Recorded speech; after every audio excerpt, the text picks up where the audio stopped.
สมเสยห้องการโยธาเมืองเชียงเงินนำพาประชาชนแบ่งทาง13เหนือจุดกิวญาสนับสนุนโดยเป๊ปซี่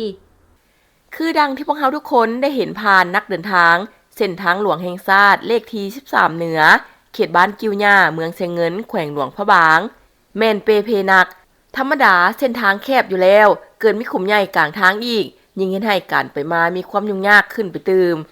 ตามประชาชนรายงานเส้นทางในจุดที่เป็นขุมนี้แม่นมีรถเกิดอุบัติเหตุหลายครั้งแล้วดังนั้นเพื่อให้ได้เที่ยวสะดวกขึ้นกว่าเก่าในตอนแรงของวันที่21พฤษภาคม2025หัวหน้าห้องการโยธาธิการและขนส่งเมืองเชียงเงินได้นำพาพ่อแม่ประชาชนบ้านกิวญาร่วมกันนำเอาดินมาถมขุม